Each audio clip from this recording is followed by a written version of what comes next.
Hello guys, कैसे हैं आप लोग। उम्मीद है अच्छे होंगे, अपनी तैयारी बहुत अच्छे तरीके से कर रहे होंगे। आपका एग्जाम इतना ज़्यादा नज़दीक है, धड़कनें तो थोड़ी सी बड़ी हुई होंगी निश्चित तौर पर। राइट। तो ऐसे टाइम में आपको आप हम क्या हेल्प कर सकते हैं वो हम कोशिश कर रहे हैं। तो डेली इसी सीरीज में मेरी क्लास जो सुबह चलती है 8 to 9, मैं आपको मॉक टेस्ट करवा रहा हूँ। राइट। और अभी जो कामयाबी बैच लॉन्च हुआ है, कामयाबी बैच में 5 लेक्चर्स मेरी होनी है। तो मेरा मेरा प्रयास ये है कि इन 5 लेक्चर्स में आपको ग्रामर पार्ट से टेंशन फ्री में कर दूं। राइट। तो ये कैसे कर सकते हैं, तो मैं आपको अपना प्लान बताता हूँ। और ये जो क्लास मैं आपको देने जा रहा हूँ, एक्चुअली ये सैटरडे को कामयाबी बैच की जो क्लास चली थी, वो बैच आपको यूट्यूब पर यहाँ पर मिल रहा है, क्योंकि मैंने वहाँ पर जो क्लास पढ़ाई थी थोड़ी सी टेक्निकल ग्लिच थी, तो क्लास बहुत प्रॉपर तरीके से नहीं हो पाई थी। मुझे लगा कि ये क्लास आपको यूट्यूब पर देना चाहिए। राइट। चलिए ठीक है। तो सबसे पहले क्लास स्टार्ट करने से पहले आप सभी का स्वागत करता हूँ सीजीएल अड्डा 247 पर। और अगर आपने चैनल नहीं सब्सक्राइब कर रखा तो कर लेना, ऐप को डाउनलोड कर लेना, आपको डिस्क्रिप्शन में लिंक मिल जाएगा। आप कामयाबी बैच को जरूर अवेल करिए। आपका यहाँ पर लॉस कुछ भी नहीं है, फ्री ऑफ कॉस्ट बैच मिल रही है आपको। और यहाँ पर सारे टीचर्स मिल करके जितना अपना एक्सपीरियंस है आपको सिखा रहे हैं, अपनी बातें बता रहे हैं। वहाँ पर आपको जो आपकी तैयारी को कैसे कंक्लूड करना है, इन 10 दिनों में क्या करना है क्या नहीं करना है, सारी बातों का ध्यान में रखते हुए ठीक है आपको गाइड किया जा रहा है। तो उसका फायदा जरूर लीजिए। राइट। ये 10 दिन हो सकता है आपके लिए ना, मतलब ये हमेशा काम आएंगे आपको। कभी भी आप प्रिपरेशन अगला कोई भी एग्जाम दोगे वहां पर भी आपको काम आएगा। चाहे आप आगे एमटीएस का एग्जाम दोगे, सीजीएल, सीएचएसएल, सीपीएसआई, हर एक एग्जाम के लिए यूजफुल रहेगा। तो ये जो वीडियो है, ये अपनी डे 1 की वीडियो जो कामयाबी बैच पर थी, वो वीडियो वो क्लास में आपको दे रहा हूँ यूट्यूब पर। ठीक है, फिर से मैं रिकॉर्ड कर रहा हूँ एक्चुअली आपके लिए। राइट। देखो, यहाँ पर प्लान क्या है, मैं किस तरीके से आपको करवाने वाला हूँ। मैं आपको 20 रूल्स करवाऊंगा। ठीक है, कितने रूल्स करवाऊंगा? 20 रूल करवाऊंगा। और ये 20 रूल तो आपको आने ही चाहिए, क्योंकि यहाँ से ये समझ लेना ना, 90%, थोड़ा सा ये आपको लग रहा होगा कि मैं फेंक रहा हूँ, लेकिन कुछ फेंक नहीं रहा मैं ठीक है। यहाँ से 90% जो रूल्स है, मतलब 90% जो ग्रामर के क्वेश्चंस आते हैं ना, जो कॉमन एरर में आते हैं, सेंटेंस इंप्रूवमेंट में आते हैं, या फिर सब्सटीट्यूशन बेस्ड आते हैं, वहाँ पर 90% क्वेश्चंस इन्हीं 20 रूल्स पर बेस्ड आते हैं। ठीक है। तो चलो, आपके पास टाइम कम है तो आपसे ज़्यादा बातें नहीं करूंगा, आपको पढ़ाऊंगा ज़्यादा। ठीक है, एक सब्सटेंशियल क्लास जिससे हो पाए। तो रूल नंबर 1 जो है, ये इसमें यही सिखा रहा हूँ कि टेंस का प्रॉपर यूज करना। टेंस में सेंटेंस को पढ़ने के बाद में वहां पर कौन सा टेंस आना चाहिए, इस बात को अच्छे से समझ करके सही टेंस का इस्तेमाल करना। टेंस में एरर बहुत ज़्यादा एसएससी पूछती है। तो क्या क्या कंडीशन हो सकती है टेंस में, किस तरीके के एरर पूछती है। पहली बात क्या करती है ना, दो क्लॉज रहेंगे, दोनों में टेंस का कॉम्बिनेशन, ये आपको पता होना चाहिए क्या कॉम्बिनेशन होना चाहिए। तो उनमें जो सबसे पहला है वो है कॉन्टिन्यूटी ऑफ टेंस। ठीक है। सबसे पहले आपको ध्यान देना है कि कॉन्टिन्यूटी ऑफ टेंस ये मेंटेन रहनी चाहिए। जैसे एक सेंटेंस यहाँ पर लिखा है मैंने, कंडीशनल सेंटेंसेस जैसे रहते हैं, यहाँ पर दो क्लॉज लिखा गया है। दोनों क्लॉजेज में जो टेंस की कॉन्टिन्यूटी है उस पर ध्यान देना। यहाँ पर ये पास्ट का सिंपल है, ये पास्ट पास्ट फॉर्म लिखा गया ना, विल का पास्ट फॉर्म होता है वुड। ओके। यानी कि पास्ट एंड पास्ट, टेंस की कंटिन्यूटी फॉलो हो रही है, बिल्कुल ठीक है। राइट। और टेंस का कॉम्बिनेशन यही होता है।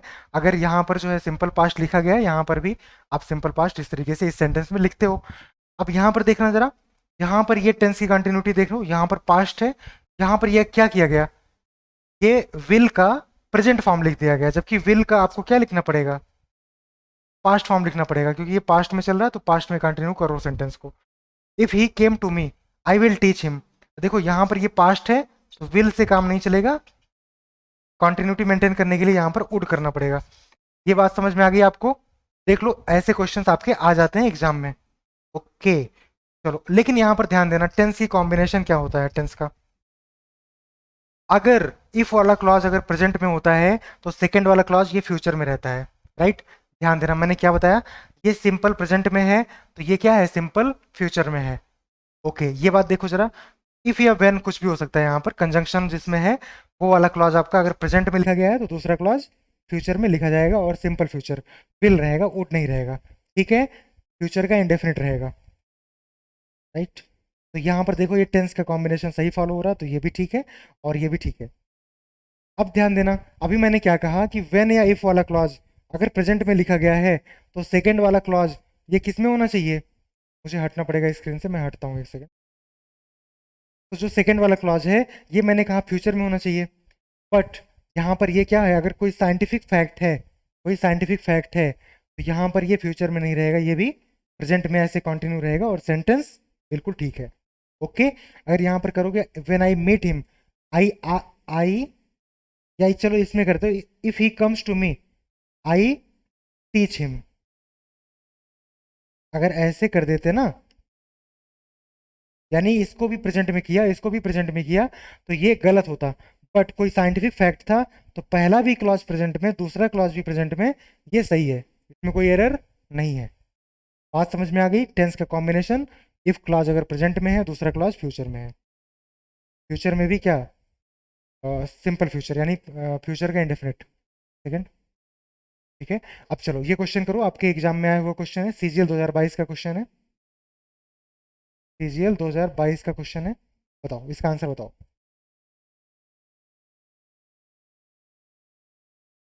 क्वेश्चन ही है, बताओ, कमेंट करके सब लोग बताओ। मैं वेट कर रहा हूँ आपके आंसर का।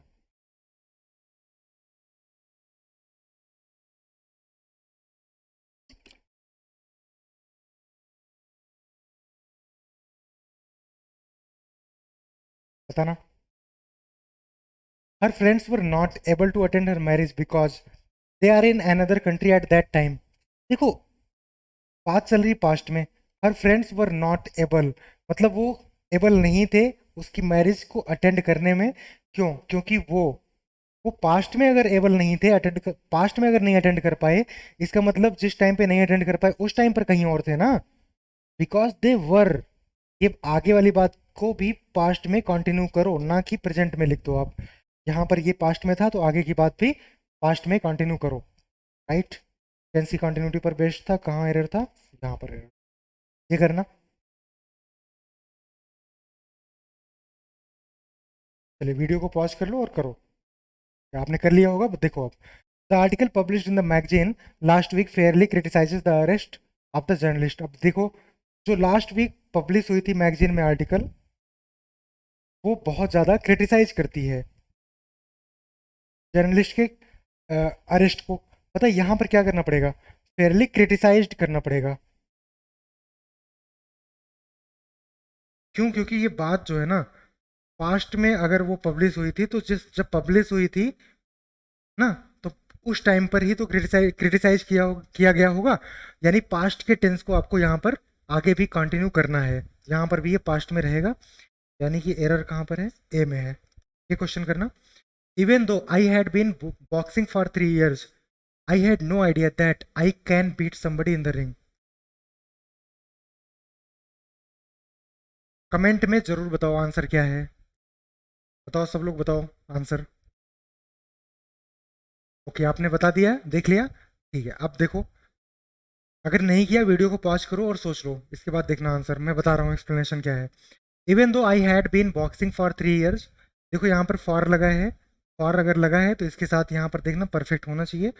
ठीक है, पास्ट का परफेक्ट है, टाइम पीरियड है, इसके अकॉर्डिंगली ये सही है। इवन दो ये कंजंक्शन है, ठीक है।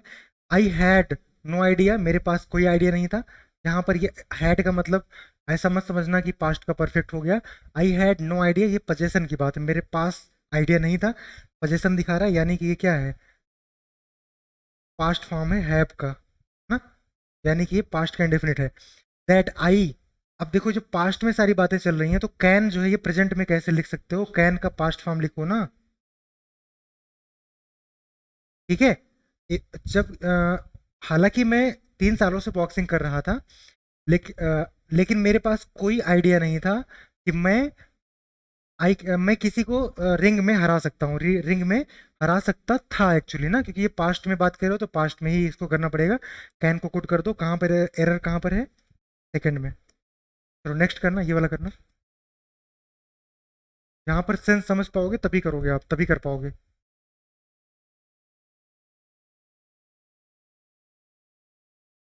अगर आपने कर लिया कमेंट में बताइए, कमेंट में आंसर करिए।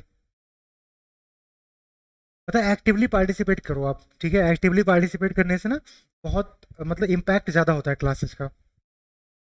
I have not done the work yet, मतलब मैंने अभी तक काम नहीं किया। देखो येट लगा है, येट अगर है तो परफेक्ट में रहेगा, निगेटिव रहेगा है, और इस परफेक्ट में है तो थर्ड फॉर्म रहेगा।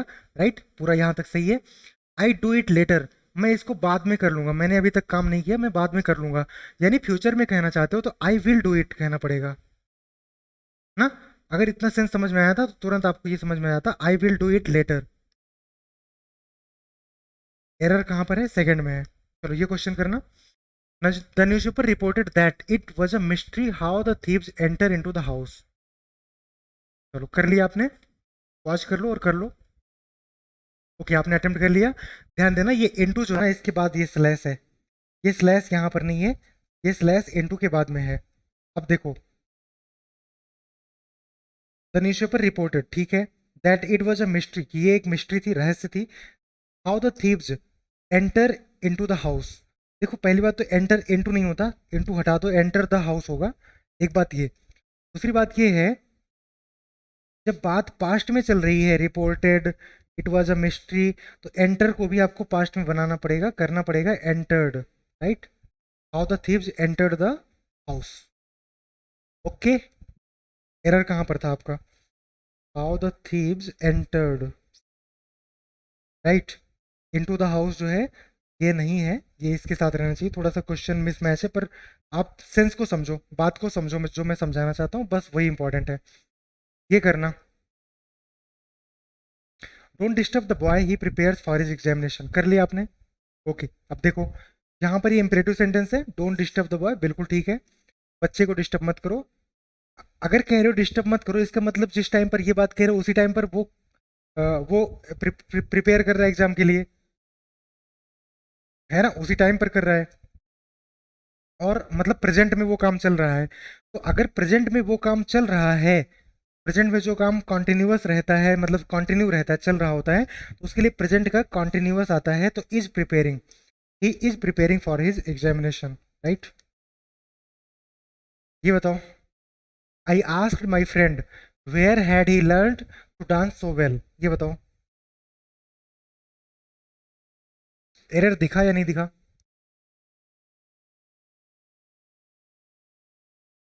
ठीक है, आपने, आई होप आपने कर लिया है, कमेंट सेक्शन में आप लोग जरूर बताइए। राइट, वहाँ पर क्या आंसर है आप जरूर बताइए। आई आस्क माई फ्रेंड, मैंने अपने दोस्त से पूछा, पास्ट में चल रहा है, ठीक है, where had he learn to dance, had के अकॉर्डिंगली थर्ड फॉर्म है, टू डांस सो वेल, मतलब पूरा सही है? नहीं, गलत क्या है, कभी भी जब क्वेश्चन वर्ड रहता है, देखो जब क्वेश्चन वर्ड रहेगा किसी सेंटेंस में, अगर मैं एक सेंटेंस लिखता हूँ, where did he come from, ठीक है, फिर यहाँ पर मैंने क्वेश्चन मार्क लगाया, पता है ये क्वेश्चन है, वो कहाँ से आया, आया था, वो कहाँ से आया था, एक क्वेश्चन था। लेकिन अगर मैं ऐसे लिख रहा हूँ, यहाँ पर जैसे ये सेंटेंस लिखा गया है, तो वेयर है यानी जो क्वेश्चन वर्ड है, ये सेंटेंस के बीच में आया है ना, तो ये कोई क्वेश्चन नहीं है, ये नॉर्मल एक सेंटेंस है। और यहाँ पर एक बात समझना, जब इस तरीके से रहता है तो स्ट्रक्चर क्या बनता है, जैसे नॉर्मली क्वेश्चन होता है तो वेयर या क्वेश्चन वर्ड के बाद पहले हेल्पिंग और तब सब्जेक्ट आता है, लेकिन अगर बीच में कहीं पर आया है तो ये कोई क्वेश्चन नहीं रिप्रेजेंट कर रहा। तो क्या करना पड़ेगा आपको, अगर इंट्रोगेटिव नहीं होता तो पहले सब्जेक्ट आता है, उसके बाद हेल्पिंग वर्ब आता है। तो वेयर ही के बाद आएगा had learned to dance so well. Okay, तो आपको इतनी बात समझ में आ गई है, ही हैड, वेयर के बाद में ये ही हैड, ये ऑर्डर रहेगा, वेयर हैड ही गलत था, यानी कि थर्ड वाले में एरर है। चलो ये बताना, हाँ बताना क्या है ये सीखो। देखो मैं ये बता रहा हूँ, अभी तक जो मैंने आपको बताया, एक बात ये बताया कि पास्ट में चल रहा था, पास्ट में चलता रहेगा, एक लेकिन सेंटेंस का स्ट्रक्चर क्या बताया मैंने, कि अगर प्रेजेंट में है इफ वाला क्लॉज, तो दूसरा क्लॉज क्या रहता है, फ्यूचर में रहता है। ये अभी तक मैंने आपको सिखाया। ओके, अब अगली बात सीखो। अगली बात ये है कि अगर जो इफ वाला क्लॉज है, जो इफ वाला क्लॉज है, इसमें अगर वर आया है तो दूसरी तरफ वुड के साथ में फर्स्ट फॉर्म ढूंढना होना चाहिए। और अगर इफ वाले क्लॉज में हैड के साथ वर्ब का थर्ड फॉर्म है, ध्यान देना, हैड अगर है तो वर्ब, हैड अगर है तो परफेक्ट मत समझ लेना, हैड के साथ वर्ब का थर्ड फॉर्म होना चाहिए। राइट, अगर सिर्फ हैड है, इसका मतलब जो हैड है ना, देखो हैव का सेकंड फॉर्म होता है हैड और थर्ड फॉर्म होता है हैड। तो वो जो अगर सिर्फ हैड है इसका मतलब वो क्या है, सेकंड फॉर्म रखा गया है। और सेकंड फॉर्म अगर रहता है वर है, या तो अगर पास्ट फॉर्म है, पास्ट मतलब सेकंड फॉर्म, अगर पहले क्लॉज में ये चीजें हैं अगर, तो दूसरे क्लॉज में वुड के साथ में वी वन आता है, राइट। तो हैड होने का मतलब परफेक्ट नहीं होता, हैड के साथ वर्ब का थर्ड फॉर्म होना चाहिए, राइट। अगर ये है तो दूसरे क्लॉज में वुड हैव रहेगा। और पता ही है आपको, वुड हैव हो चाहे सिर्फ हैव हो, चाहे मे हैव हो, माइट हैव हो, कुड हैव हो, कुछ भी रहेगा, अगर हैव है तो परफेक्ट होता है। तो अब परफेक्ट तो हमेशा थर्ड फॉर्म लेता ही है, ये तो अंडरस्टूड है, राइट। ओके, तो अब इस इन दोनों रूल्स को अप्लाई करो। जैसे ये सेंटेंस लिखा गया है, इफ आई वाज यू, यानी इफ आई वाज यू मतलब अगर मैं तुम्हारी जगह होता, I would not lose temper in this situation, मैं इस सिचुएशन में टेम्पर ना खोता। अब ध्यान देना, वुड नॉट लगा है, ठीक है, मतलब वुड लगा है, वुड के साथ में फर्स्ट फॉर्म आपने लगाया है, यानी वुड के साथ में फर्स्ट फॉर्म लगना चाहिए, लगा है। तो क्या इधर ये भी फॉलो हो रहा है कि वर या फिर पास्ट फॉर्म कुछ ऐसा लगा है यहाँ पर। तो वाज लगा हुआ है जो कि क्या है, पास्ट फॉर्म है बी का, ठीक है, होने का पास्ट फॉर्म है ना बी का। बी का मतलब समझते हो ना, बी का मतलब होता है प्रेजेंट में इज एम आर, ये इसके प्रेजेंट फॉर्म है, वाज वर ये इसके पास्ट फॉर्म है, बीन ये इसका पार्टिसिपल यानी कि थर्ड फॉर्म है। ये समझ में आ रहा है? ओके, तो देखो यहाँ पर जो वाज है, मैंने कहा यहाँ पर पास्ट होना चाहिए, तो आपको ये वाज पास्ट फॉर्म होता है, यहाँ पर लिखा गया है। बट यही ध्यान देना, इस केस में जब इधर वुड के साथ वर्ब का फर्स्ट फॉर्म लगा है, तो जब होने का सेंस आएगा तो यहाँ पर क्या करोगे, वाज नहीं करना, कभी भी वर करना। अच्छा, बात आती है कि तब पास्ट फॉर्म का क्या मतलब रहा। पास्ट फॉर्म क्या क्या होता है, जब कोई इधर एक्शन हो रहा है, जब कोई एक्शन हो रहा है, यहाँ पर तो होने की बात है ना। जब यदि मैं तुम्हारी जगह होता, यहाँ मैं कुछ काम नहीं कर रहा हूँ, होने की बात कर रहा हूँ, तो वर लगा रहे हो, कोई एक्शन हो रहा होता तो उसका सेकेंड फॉर्म लगाते आप, ठीक है, पास्ट फॉर्म लगाते। चलिए ये वाला सेंटेंस देखो आप, हैड के साथ वर्ब का थर्ड फॉर्म, तो वुड हैव के साथ इधर वर्ब का third form. If you had exercise regularly, अगर आपने रेगुलरली एक्सरसाइज किया होता, you would have been fit, would have के साथ में वर्ब का थर्ड फॉर्म बीन लगा है ना। अभी मैंने बताया ना, बी का थर्ड फॉर्म क्या होता है, बीन होता है। यहाँ पर बीन लगा हुआ है, थर्ड फॉर्म है वुड हैव के साथ। और यहाँ हैड के साथ में, सॉरी हैड के साथ में क्या लगा है, एक्सरसाइज लगा है। ये स्ट्रक्चर है, बिल्कुल प्रॉपर सही है।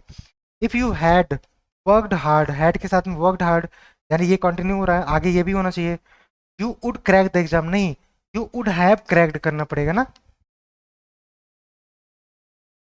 तो समझ में आ गया मैंने क्या बताया, पहला रूल क्या बताया था मैंने, रूल यही बताया था ना कि प्रॉपर टेंस का जो वो होना चाहिए, कॉम्बिनेशन होना चाहिए, टेंस का कॉम्बिनेशन वो सही होना चाहिए। वुड हैव क्रैक्ड ना, थर्ड फॉर्म आएगा इसके साथ, क्रैक्ड द एग्जाम।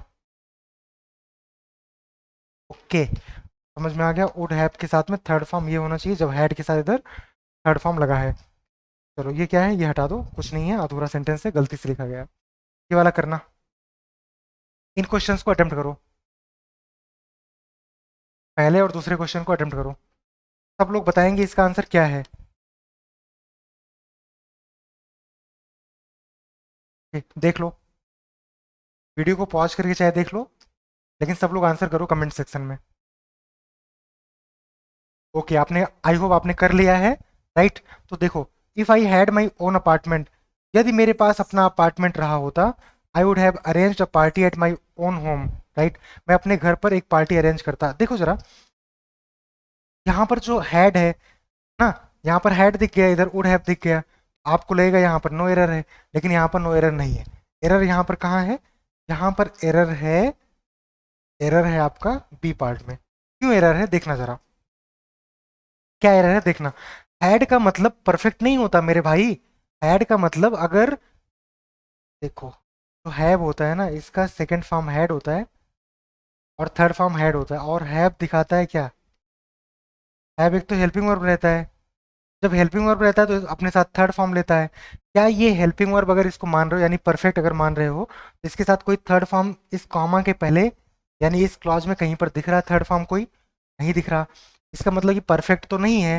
तो इसका मतलब पता है, ये सेकेंड फॉर्म है, हैव का सेकंड फॉर्म हैड है, और ये पोजेशन दिखा रहा है। If I had my own apartment, अगर मेरे पास अपना अपार्टमेंट होता, मेरे पास कुछ होने की बात को बता रहा है, यानी ये सेकंड फॉर्म है। अब देखो, तो इसका मतलब हैड प्लस V3 वाला नहीं है, ये सेकंड फॉर्म वाला है कि पहले क्लॉज में क्या है, इफ वाले क्लॉज को पास्ट फॉर्म है इसमें, तो दूसरे में क्या होना चाहिए, वुड के साथ में वर्ब का फर्स्ट फॉर्म होना चाहिए। इधर वुड के साथ में वर्ब का फर्स्ट फॉर्म होना चाहिए, जबकि थर्ड फॉर्म लिखा गया है। वुड के साथ में हैव अरेंज हटाओ, मेन वर्ब जो अरेंज है इसका फर्स्ट फॉर्म लिखो। I would arrange a party at my home, right. चलो ये वाला करना। ये देखो जरा, यदि वो हार्ड वर्क करेगा तो एग्जाम को क्रैक कर लेगा। पता है इसके लिए क्या करना पड़ेगा, इफ वाला क्लॉज अभी मैंने बताया था पीछे, इफ वाला क्लॉज क्या रहता है, प्रेजेंट में रहता है। विल वर्क नहीं होगा, ही प्रेजेंट का इंडिफिनिट बनाने के लिए, तो ही जो है ये सिंगुलर है, तो ही के अकॉर्डिंगली वर्क्स करना पड़ेगा। तो ही इफ ही वर्क्स हार्ड, और दूसरा क्लॉज क्या होता है, अगर इधर प्रेजेंट इंडिफिनिट है तो इधर फ्यूचर होता है, he will work, he will crack the exam, right. इधर फ्यूचर का इंडेफिनिट लिखा गया है, तो इधर प्रेजेंट का इंडेफिनिट रहेगा। चलो, अब देखो, जो टेंस की कॉन्टिन्यूटी है इससे रिलेटेड एक इंपॉर्टेंट रूल देखो।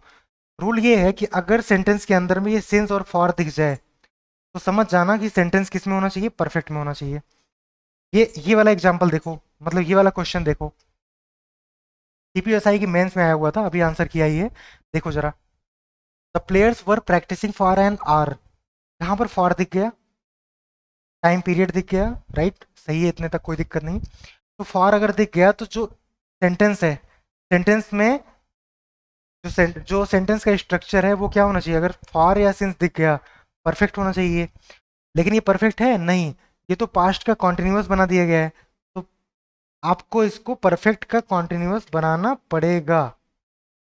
और यहाँ परफेक्ट कॉन्टिन्यूअस का क्या होगा, हेल्पिंग वर्ब होगा हैड बीन, राइट। तो the players had been practising for an hour, right. आगे देख लो आप, when the coach came and asked them to stop, right. तो यहाँ पर एरर था इसमें पहले पार्ट में।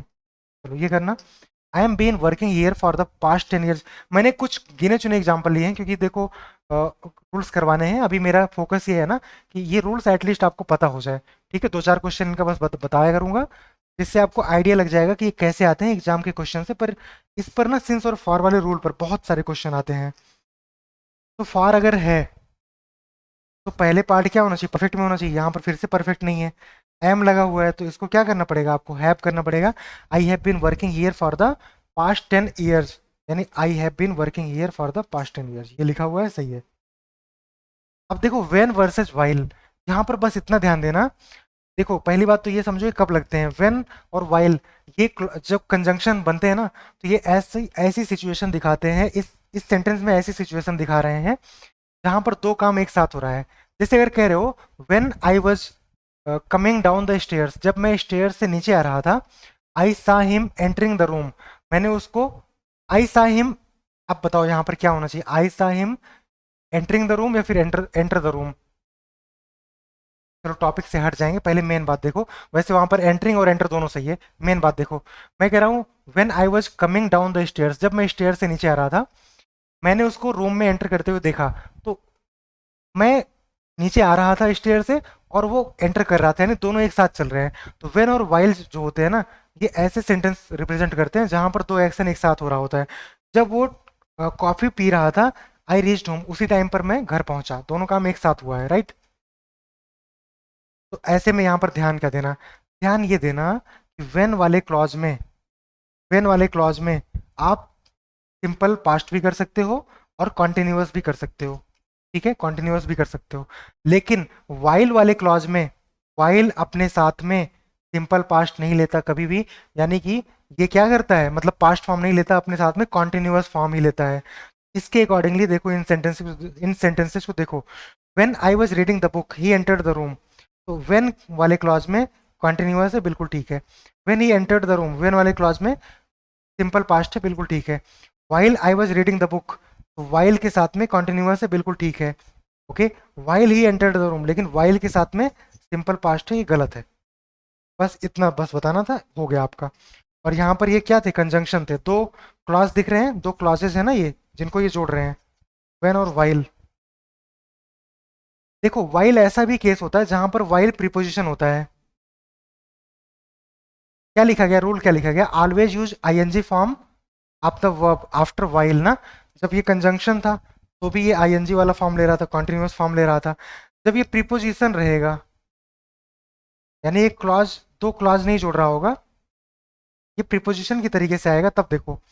The manager told her that she should be a bit more careful while executed the orders of the company। Error दिख गया आपको। while यहाँ पर क्या प्रीपोजिशन है, और प्रीपोजिशन कोई भी रहता है वो अपने बाद अगर वर्ब लेता है तो वो आईएनजी फॉर्म होना चाहिए वर्ब का। वर्ब का आईएनजी फॉर्म क्या होगा, एग्जीक्यूटिंग होगा। एग्जीक्यूटेड गलत है। तो एक बात समझ गए आप, चाहे कंजंक्शन था while, चाहे प्रीपोजिशन था, ये अपने बाद आईएनजी ले रहा है। नेक्स्ट नेक्स्ट मैंने ये बताया था, एक्टिव और पैसिव वॉइस, इनकी अंडरस्टैंडिंग होनी चाहिए सेंटेंस में। कैसे समझोगे, देखो। इन सम इंस्टीट्यूशंस, कुछ इंस्टीट्यूशंस में एडिशनल टीचिंग असिस्टेंट्स, ठीक है, additional teaching assistants will hire to teach high school students. कहना ये चाहता है कुछ इंस्टीट्यूशंस में एडिशनल टीचिंग असिस्टेंट हायर किए जाएंगे हाई स्कूल स्टूडेंट्स को पढ़ाने के लिए, राइट, ये कहना चाहता है। ठीक है भाई, कोई बात नहीं, कह दिया। तो यहाँ पर ये बात समझना, ये आपका क्या है, ये हेल्पिंग वर्ब है। इसके पहले का पार्ट क्या है, सब्जेक्ट है, इन सम इंस्टीट्यूशंस, ठीक है। उसके बाद ये जो कह रहा है ना, ये मेन सब्जेक्ट है, एडिशनल टीचिंग असिस्टेंट्स। तो एक बात समझना, कहना ये चाहता है कि ये एडिशनल टीचिंग असिस्टेंट हायर किए जाएंगे। तो ये जो वो एक्शन है, हायर करने का जो काम है, जो सब्जेक्ट है, क्या ये खुद कर रहा है या इस पर किया जा रहा है, इस पर किया जा रहा है ना, इनको हायर किया जा रहा है ना, कि ये हायर कर रहे हैं। तो इनको हायर किया जा रहा है, यानी सब्जेक्ट अगर खुद एक्शन नहीं कर रहा है, ए- जबकि एक्शन इस सब्जेक्ट पर हो रहा है, इसका मतलब सेंटेंस को आपको पैसिव में लिखने की जरूरत है।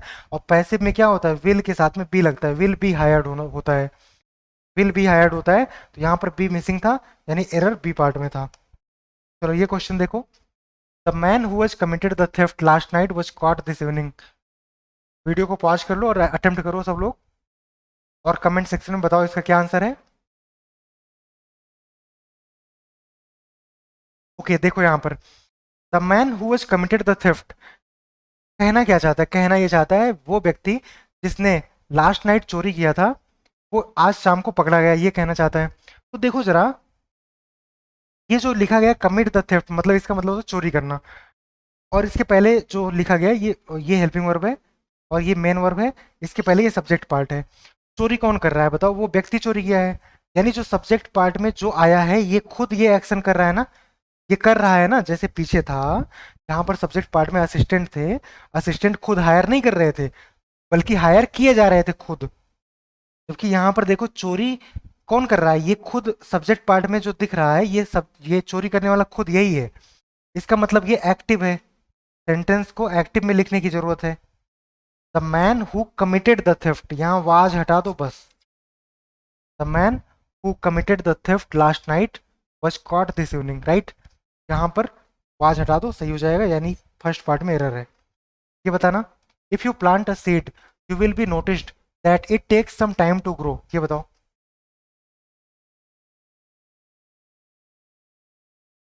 आपको पता है पैसिव वॉइस पहचानने का एक तरीका बताऊं, अल्टीमेट तरीका। जो बी फॉर्म होते हैं, बी के कौन कौन से फॉर्म होते हैं, देखो, एक तो बी खुद होता है, इसके अलावा बीइंग होता है, बीन होता है, वाज होता है, वर होता है, इज होता है, एम होता है, आर होता है, राइट। ये बी के फॉर्म है। इन बी फॉर्म्स के साथ में हमेशा आप देखोगे, कभी भी अगर इनके साथ में वी वर्ब का थर्ड फॉर्म आ जाए, इसका मतलब क्या समझ लेना, कि सेंटेंस किस में है वो। आपको पता है was were is am are, ये तो आईएनजी लेते हैं, लेकिन अगर ये अपने साथ वर्ब का थर्ड फॉर्म ले रहे हैं तो सेंटेंस किस में है वो, पैसिव में है। ठीक है, यहाँ पर देखो बी के साथ में थर्ड फॉर्म लगाया गया है, इसका मतलब सेंटेंस को पैसिव में लिखा गया है। अब आप ये समझो, क्या सेंटेंस को पैसिव में लिखने की जरूरत थी, सेंटेंस पढ़ करके समझ में आ रहा है। अगर आप एक पेड़ लगा if you plant a seed, अगर आप एक पेड़ लगाओगे, ठीक है, यू के अकॉर्डिंगली ये सिंपल प्रेजेंट में लिखा गया है, प्लांट लिखा गया है। आगे की बात, अगर यहाँ प्रेजेंट में था इफ क्लॉज, तो इधर की बात फ्यूचर में लिखी गई, ठीक है, लेकिन सिंपल फ्यूचर में लिखते हो आप, फ्यूचर के इंडिफिनिट में। कहना ये चाहता है अगर एक पेड़ लगाओगे तो आप नोटिस करोगे ये कुछ टाइम लेता है ग्रो होने में, आप नोटिस करोगे, यानी कि ये जो सब्जेक्ट है, ये सब्जेक्ट खुद ये डूअर है, इस एक्शन का डूअर ये सब्जेक्ट खुद है, राइट। और सब्जेक्ट अगर खुद है तो इसका मतलब ये सेंटेंस एक्टिव में होना चाहिए। तो you will notice, you will notice, okay, will be noticed गलत है, यू विल नोटिस होगा। चलो अब ये रूल नंबर सेकंड है। बस आज की क्लास इतनी ही थी। थैंक यू आप लोगों को क्लास को यहाँ तक देखने के लिए। रुको जरा, रुकना, एक इंपॉर्टेंट इन्फॉर्मेशन। देखो मैंने आपको स्टार्टिंग में क्या बताया, रुकना जरा, जल्दी से मैं आपको इन्फॉर्म करता हूँ, इंपॉर्टेंट बात है।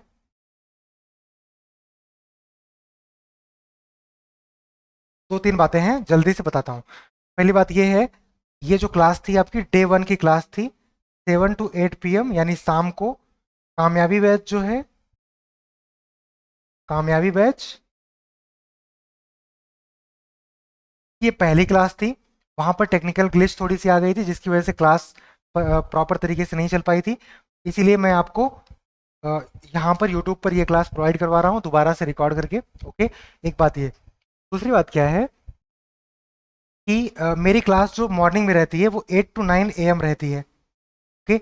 इस क्लास को जरूर अटेंड किया करो। अभी मैं इसमें मॉक टेस्ट करवा रहा हूँ, साथ में इंपॉर्टेंट कॉन्सेप्ट बताता हूँ, वो कैप बताता हूँ, तो बहुत इंपॉर्टेंट क्लास रहती है, एक होलिस्टिक क्लास होती है।